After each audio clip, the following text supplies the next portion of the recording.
Hi, this is John Barnes, and you're listening to Kop On. Alexander Isak, is he coming or is he not?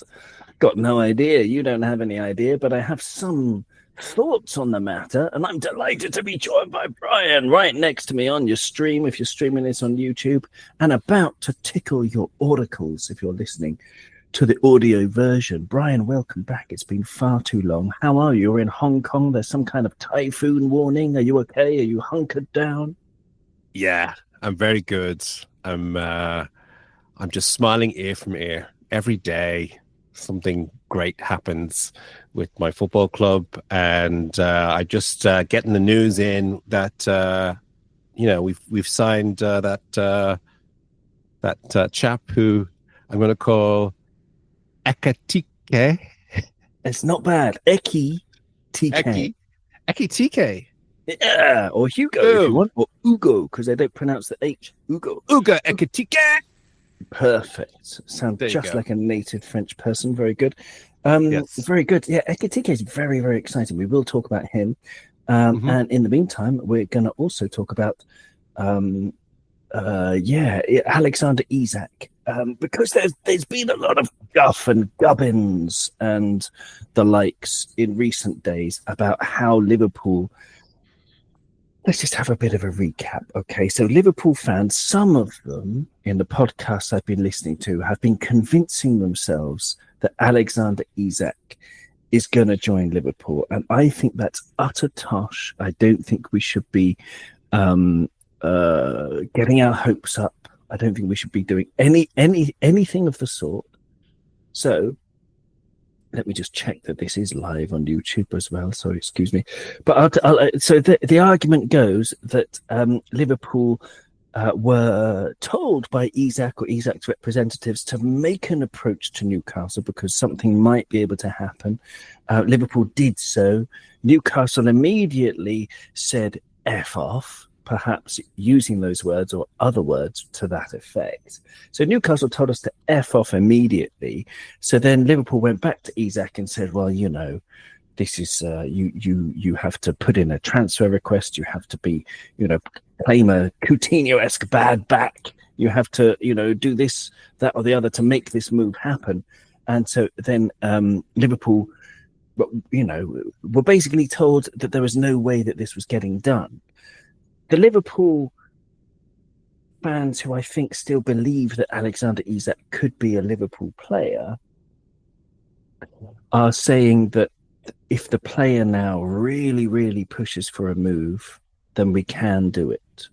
Or Newcastle's asking price of 150 million is just something that we should just pay because everybody has their price and it will happen. I don't think that's realistic because, Brian, I think Newcastle have got all the cards. They're keeping them close to their chest. They're not revealing what's on them. And they're just saying, bugger off to Liverpool, right? As they should, as you would if you were the president of Newcastle United. Well, this whole situation with Isak has kind of confused me a little bit, I have to say, because, obviously I rate him. Everybody rates him. He'd be a great signing. I don't think anybody would not want to have Isak in their team. And, but something seemed off about this whole transfer the entire summer. Like it's not going to happen. I think most Liverpool fans were quite shocked when we signed Verts, and we were like, wow, we're that club now. We're paying that money. We're making those moves. But are we that club that does it twice in the same transfer window? I don't know. It seems suspect. And with Romano, is it coming out with the here we go on the other fella?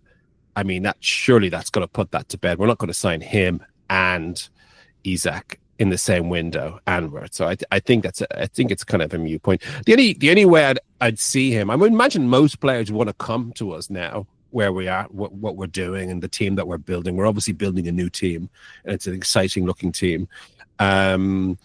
And so I think the players will want to come play for us. But the only reason the club, particularly a club like Newcastle, would want to sell or would have to sell is because of PSR, right? It'd be madness for them to sell their jewel in the crown. He's the star of their show. You know, you take him out of the team, I'm not sure Newcastle is the same team, you know? So I don't think it's going to happen. It's a bit of a non-starter, a bit of a smoke and mirror thing, probably a Michael Edwards Jedi trick. You know, look over here, and we grab this guy whilst everybody's looking over there. Well, you mentioned Wirtz there, and I did do an episode before he signed of just asking the question, is he worth it? Because I just wonder if anyone's worth the kind of price that the prices that are paid, and hopefully Wirtz will prove to me that he is indeed worth it. But I'll ask you the same thing, Brian, in terms of, 150 million. Even if, let's say, for example, that is their price, they will, because that's a ridiculous amount of money. Would he be worth it? Is he that good? Or given his injury history, he's just not worth the risk, and we're better off with Ekitike? Yeah, I tend to agree with you. That was always been my feeling about him. His age, his injury record. There's no questioning his talent and what he brings to the team. And would he fit into the team? Yes, I think he would. But for 150 million, these days, I'm an old guy. I used to care about transfer monies and price. Now I don't care. It's not my money. I trust Edwards empirically. He's the smartest guy in football as far as I'm concerned. So if he thinks the money's there, the money's there. But I think all you got to do is look at United, right? Just a couple of bad transfer windows with some pretty heavy transfer fees, and don't get too comfortable, right? Because things can go south quickly, you know? So I'm much happier signing Ekitike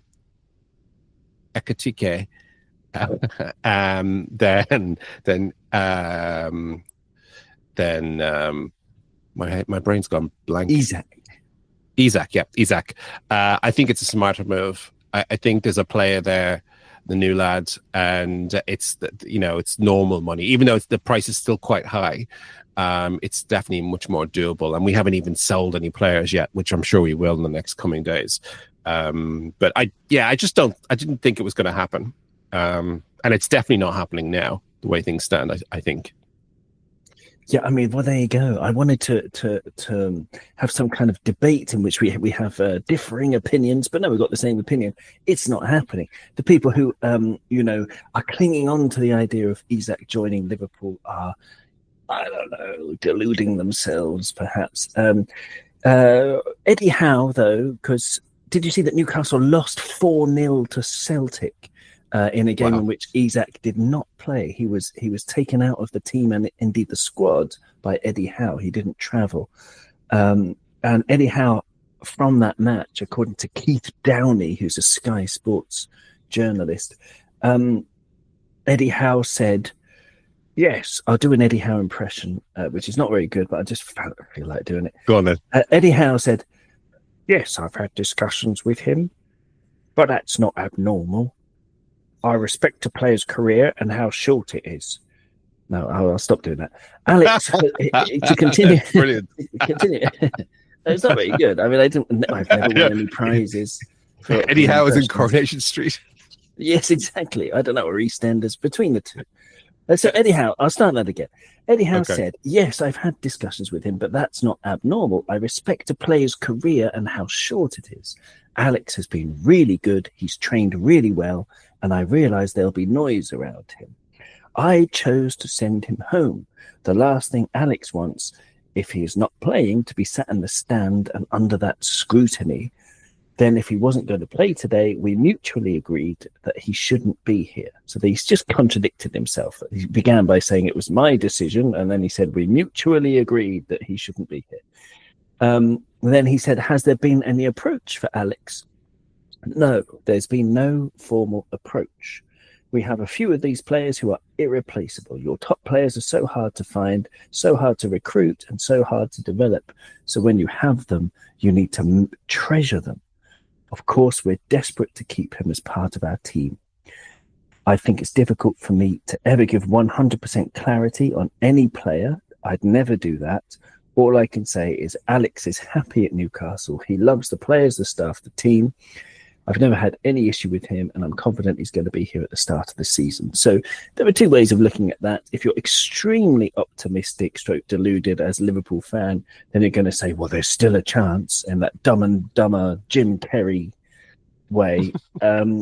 Or you're going to say that Newcastle, he wants to go, but Newcastle have told him no and stop being a naughty boy. And I think that's far more likely. Gary Richards is in the chat. Hello, Gary. He says, tally ho, Owen, dear boy. Pip, pip, Gary. Lovely to have you with us. And Gary says, Isak will not come to Liverpool. Isak was a dream. Ugo is the reality. And I like that. Out of 10, how excited are you, Brian, about Ekitike? About Ugo, I've just been joking with my mate. It's like if Peter Crouch and Thierry Henry had a baby. I'm very excited. A bit of Matip, a threesome, you know. I'm really excited. He's brilliant. He's got it all. He's got link-up play. He can take on a man. He's got a shot on him.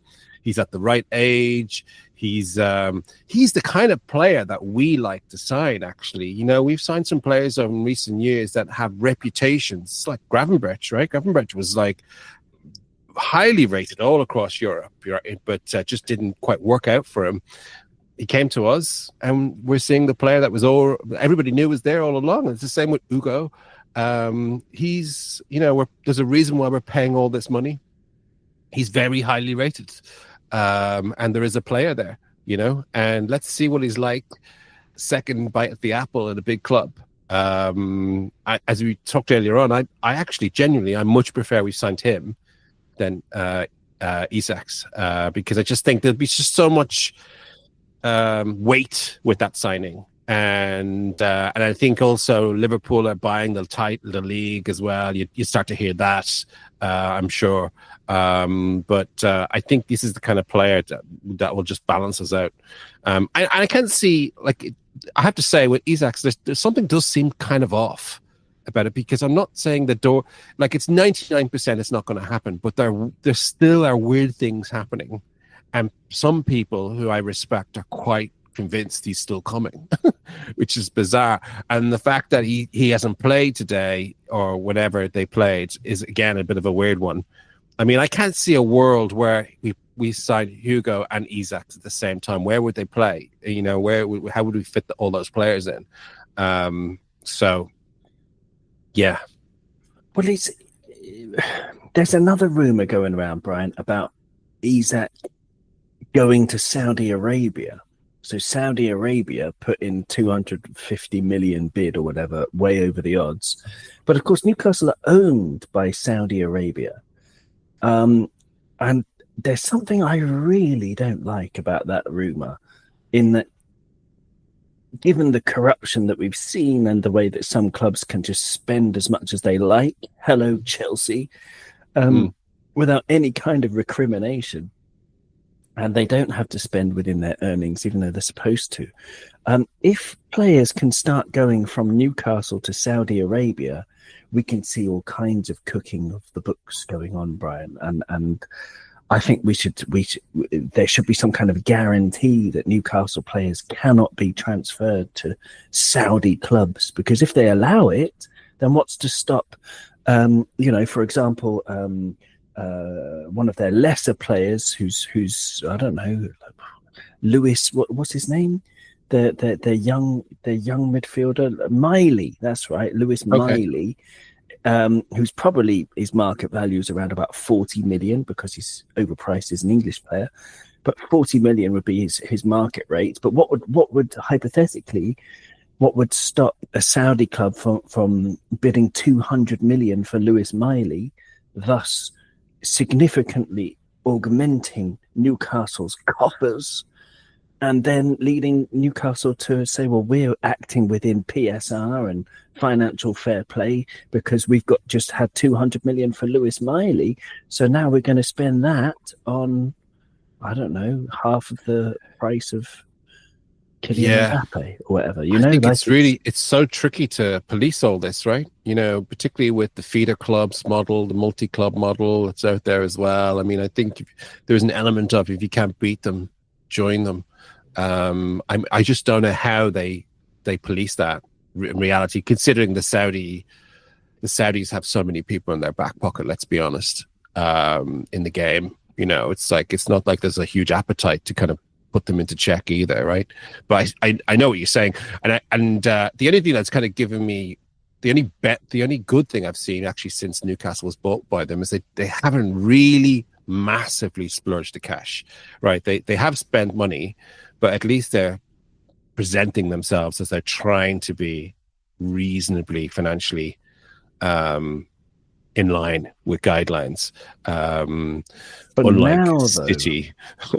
For now, I mean, that's because PSR was brought in on the back of, it used to be FFP, Financial Fair Play, and then it changed to PSR on the back of the Newcastle takeover to try and have more strict rules, and on the back of the Premier League taking Man City to court. But now I think PSR at the end of this coming season, at the end of 25-26, PSR is going to be scrapped for another model, which in theory is going to be even more strict again, but it leaves the door open to potentially finding loopholes. And so, I think it's in the interest of everybody to police this, to make sure that, the game of football isn't ruined by this kind of. Well, they're trying to globalize it, aren't they? They're obviously trying to put a global championship, Premier League, right? The club, that championship that just happened, and you can see what their intentions are. Especially in the Middle East and other places when they're spending all that money, they want to be playing against the big boys, right? So, we have to stop it as much as we can, but. Yeah, I don't know. It'll be an absolute travesty if he goes to Saudi, right? That would be for European football, for Premier League football, for football in general. Okay. You want to see players like him at top clubs, playing the trade. I mean, I have no problems with players who are kind of on the fringe or coming towards the end of their careers, or making a bit of money. By all means, go. But the absolute top players, it just breaks my heart when you hear that they've gone to China or they've gone to the Saudi. I mean, it was just China was the Saudi about 5 years ago, right? Do you remember? Like, they were signing some pretty big players that top Premiership clubs were after, and some brilliant players went out to China to play in. A farmers league, or I'm in China. No disrespect to China, but it is not a great league. And if I'm not here for the next podcast, it's because I've been arrested. Well, yeah, 2 legs bad, 4 legs good. Okay, but no, I know what you're saying. No, China, it was a big deal, and then it went very calm or very quiet a few years ago when Saudi sort of stepped into that super rich gap left by China. We've got Nigel in the chat as well. He says, "Hey guys, hello Nigel, great to have you with us." Nigel asks, "Have we ever had a palindrome up front?"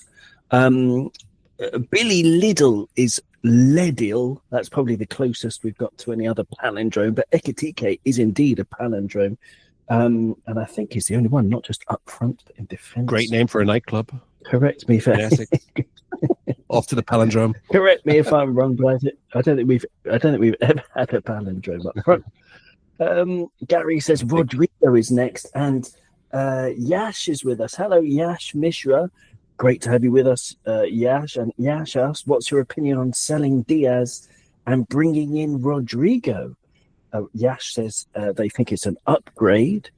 What would you say, Brian?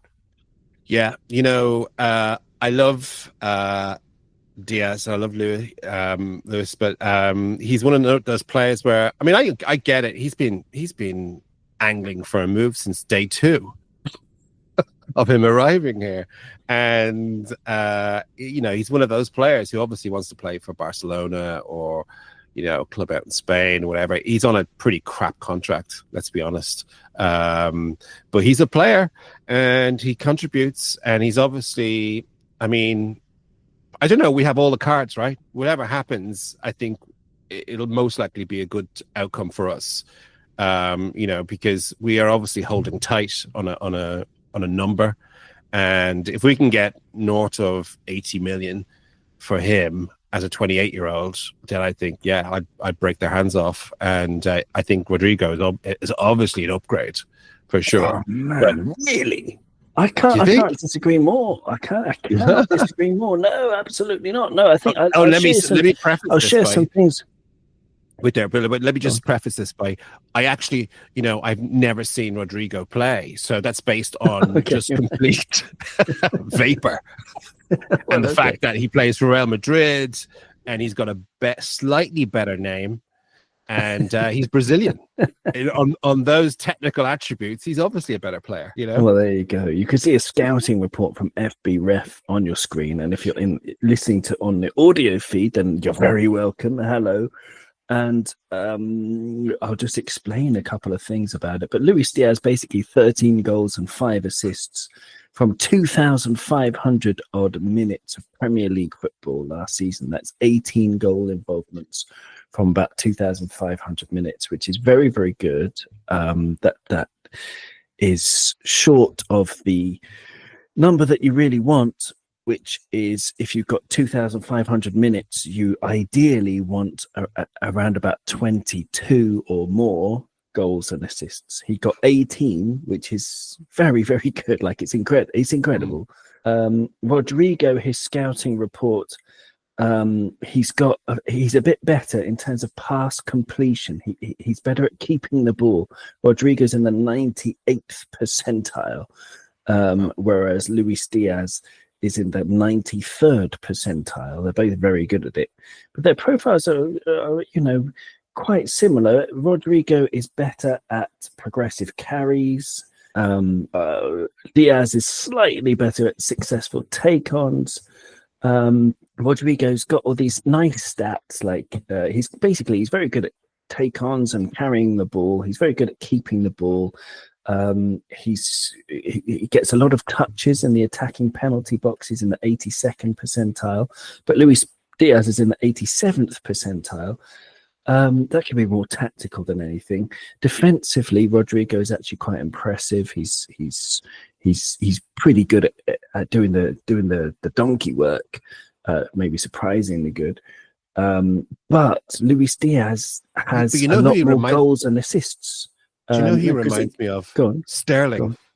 Raheem Sterling. And Raheem Sterling's mum, Wherever Raheem Sterling played, his mum would beef up beforehand and say he wants to move here. When he came to us, and then when he went to Chelsea, he has that, like, Diaz is, I just can't see a world where he's still with us. I'd be very happy, and I think he'll be okay. He'll put his head down. He'll get on with it. But he obviously wants to go, and he wants to go because he's on a crap contract. That's it.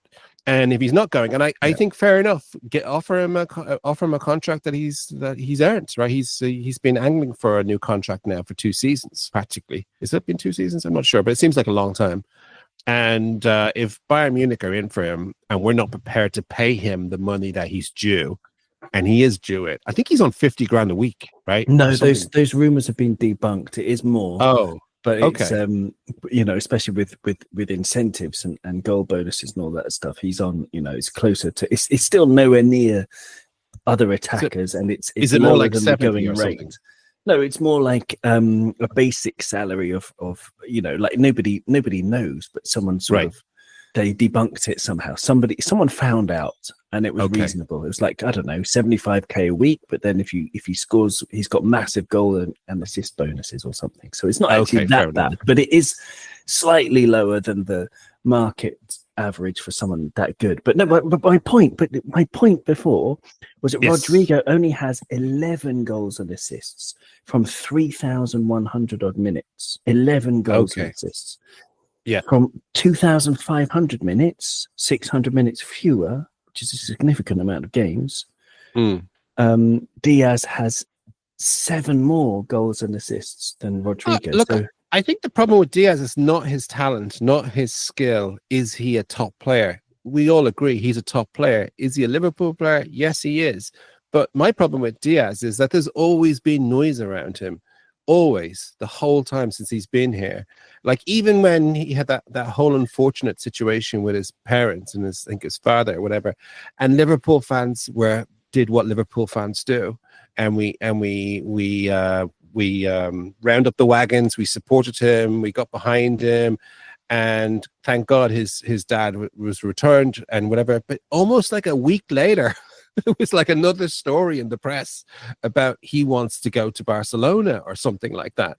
And that's my perception of him. I if I was to be hypercritical of Diaz, is that he's a great player. I'd like to see him on the team sheet, but I don't know. Is he a Liverpool player? True and true. I'm not sure. I've always had my question marks about him. He always seems like a player who's just passing through to me, whereas a lot of these players I can see them playing for like many years, right? Whereas I just think he really has his mind set on the next big thing, whatever that is, which is basically his contract, right?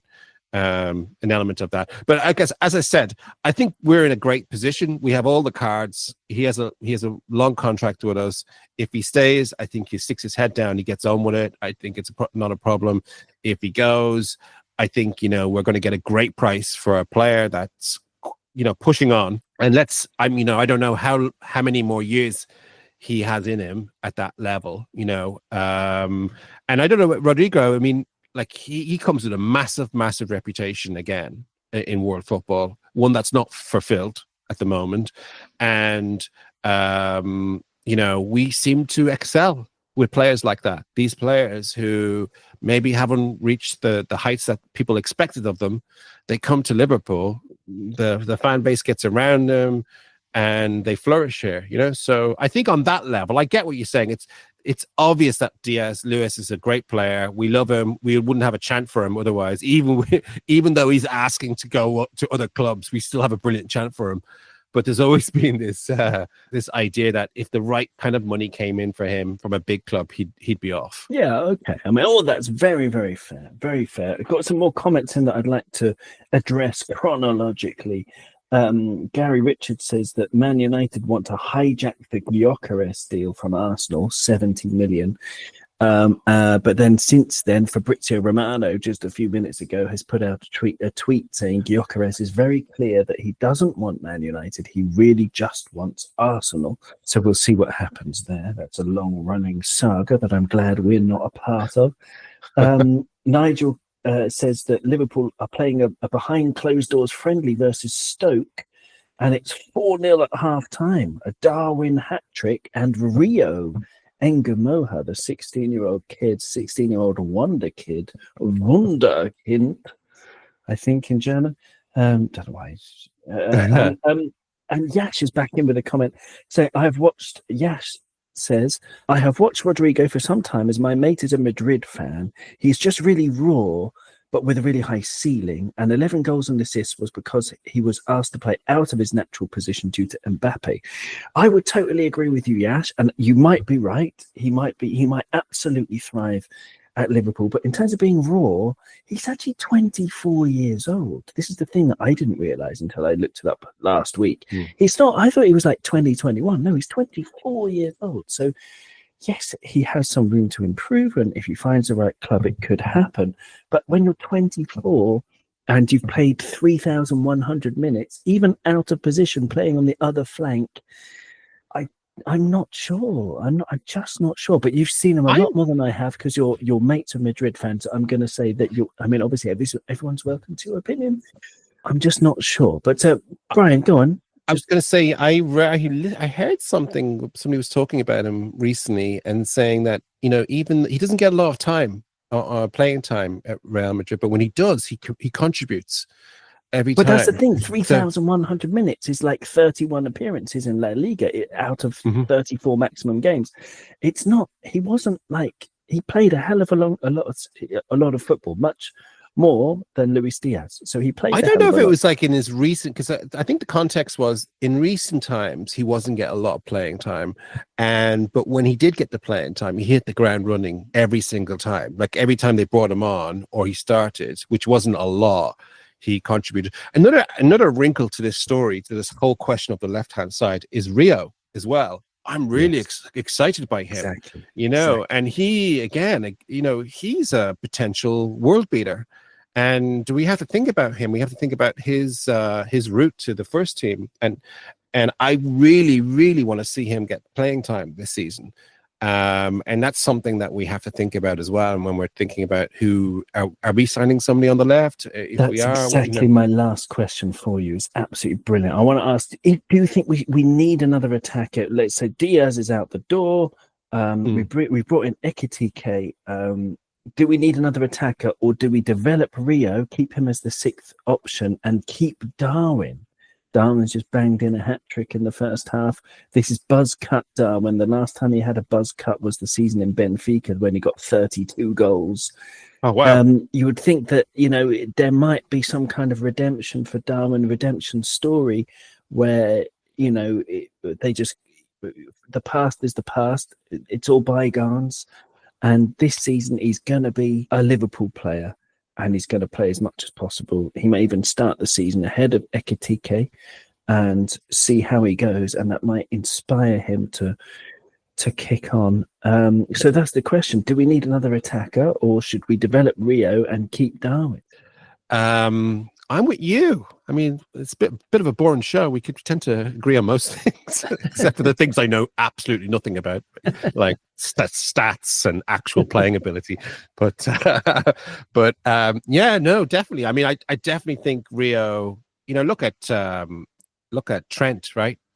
Trent got his chance because of injuries, and then we had this amazing player show up, and the same with Sterling. Sterling got his chance because we didn't have any players, and old B-Dog had the youngest team in Premiership history or something like that, and players like we had kids all over the place, and Sterling was one of them. And he got a run of games in our team, and then he went on to be the player that he is. And so I'd like Rio somehow to get and forget about also Cody. I think Cody's going to be the main man next season. I could see Cody starting more times than not. So yeah, I'm with you. It's not left. The left wing is not something that has been on my radar at all summer long. And if we don't do anything, and I don't care, that's fine. We've got more, and I'm sure half the players in our team could probably play out there as well. Even Jones has played out there a few times, right?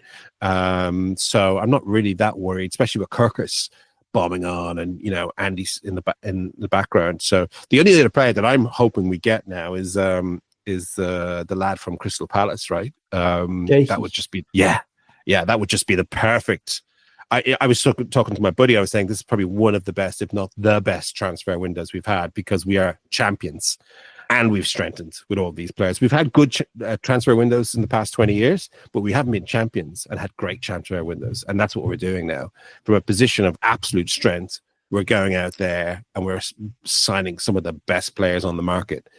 So that if we get that one final defender, it'll just be wow. It's a midfielder for me, Brian. It's a midfielder. Is it? We need a centre-back and a midfielder, and then we're done. But attacking-wise, I think we're okay. So we've got Gakpo on the left. Florian Wirtz, if you look at his heat map last season for Leverkusen, played a lot from the left. I mean, it's an option. But let's say we got Gakpo, Rio, Wirtz, Darwin, Ekitike, Mo Salah, Chiesa, Elliott, Szoboszlai, Jones, all of these players who can play up front. Enough. Central midfield, we got Gravenberch, McAllister, Jones, Szoboszlai, Endo, Elliott. That's short for me. We need at least one more. Has Stefan just blown his? Is he just had an injury again? Bajcetic, no, he's just not very good. I'm not sure if he didn't really make it for Las Palmas last season, and he couldn't hack it in Austria, for Red Bull Salzburg. That didn't work out. They cut his loan deal short because he just wasn't performing. So I don't know if he'll ever come back. from that horrible injury he had when we overplayed him. So If yeah. we were signing a midfield player, I would put all my eggs in that Crystal Palace basket and have that guy. What's his name? Andy Wharton, is it? Adam Yeah. Wharton. Adam Wharton. Definitely. He's very good, but there are a couple of others. There's Stiller from Germany, who just looks incredible. Angelo Stiller, I think his name is. Incredible stats. I've watched like a compilation. Everybody looks amazing in compilations, but he does look amazing in compilations. He's like an all-round ball-busting midfielder. So for me, it's Stiller and it's Baleba. And Wharton is a good option, but how old are those two guys? Stiller, I believe, is about 24, and Baleba is 20, I think, or 21. Oh, wow. There must be a lot of players in that position, right, around the world. Yeah, you can get some good value there. You can. But I think we need a ball buster. This is something that isn't talked about enough about Liverpool last season. Was that we lost the duel battle? Plenty of times we didn't win the duels in games. The opposition won more duels than us in 17 of the last 18 matches in all competitions. Wow. And you're okay with not signing a defender? No, I want to send it back too. Yeah, okay. I do want to send it back too, especially because now Kwanzaa's gone. We need to replace him. But so we need a centre back and a midfielder, and then we're done after Ekitike. But all of this Isak nonsense to round up is nonsense. You've heard it from Brian and I first or second, or perhaps you've thought it yourself, and it's just confirming that you are sane and all the other people thinking it's going to happen. It's flush it down the drain time. Yes, that could be our new catchphrase. It's instead of a here we go, it's a flush it down the drain. You heard it here first. It's shit. There we stop. Anyway, thank you very much, Brian. And now here are a few words on Isak from a couple of our contributors. Here are my thoughts on Alexander Isak. A very, very good player. Very good Premier League proven player, as we all know. Now, my only concern with him is fitness. He has had a lot of groin injuries. He has had a lot of injuries for his national team, and he's had a lot of injuries for Sociedad. Don't think he's quite had as many injuries at Newcastle, but there is a period in the season where he does seem to miss a lot of games. And I think with how we're going to be playing as well, we're going to probably be playing, 50, 60 games. I think you need a very, very fit player. And I'm just not sure if 120 to 150 million is value for money for Alexander Isak. I think Hugo Ekitike is going to be a very, very good player. Obviously, another player that Newcastle wanted, but I have my doubts over the potential value in getting Isak when Ekitike is 4 years younger than Alexander Isak. Yeah, my thoughts on Isak. I did say it the other day in the last podcast, but for anyone that didn't hear it, 100% agree with what Doug said there about his injuries, and for that price, for that money that has been talked about now, I say no. Plus what I said the other day when he was fighting for the Golden Boot against Mo Salah last season, and Mo went through that lean patch where he wasn't scoring for, 5, 6, maybe 7 games. He was still contributing and getting assists, but for me, I thought, Isak is going to catch up now and win the Golden Boot ahead of Mo, but he didn't step up. And at that time, Newcastle were fighting still to stay in the top 4. They hadn't won the FA Cup yet, so they weren't in Europe. The rumours were already out there that Liverpool and clubs are after him, so to me, it showed a sign of a player that's just happy at his level. He didn't push, yes, here's my chance to go and get this Golden Boot, and here's my chance to prove to Liverpool that I'm a great striker, and so on and so on. So that's my 2 doubts, his injury, and is he just happy at the level he's at? Whereas in contrast to Hugo and Tike, Hugo was at PSG, didn't get a chance because of the players that are ahead of him, moved to Germany, has improved, has done well, and now he's getting back to a good big club fighting in the Champions League again. So I think he's trying to prove himself. He wants to get better, as we all do in life. We want to be better at our job, get the next step up. And as I said, for that price, no, leave Isak where he is. Thank you. Thoughts on Alexander Isak? I say go straight into Newcastle. Here's 150 million. We want him. Because apart from the money, it significantly strengthens us, decimates them, takes most of their goal output out of the game and their game plan. Not that long to go before the new season. I think it decimates them. And it sends a message to our opposition. We mean business. I say go in there, don't play around, give them the money, end the story. Whoever you are, wherever you are across this world, watching on YouTube or listening on the audio feed, you are very much cherished and adored. Sweet viewer, sweet listener. And we'll see you soon. You'll never walk alone. RIP to Diogo and Andre. And we keep moving. We keep moving.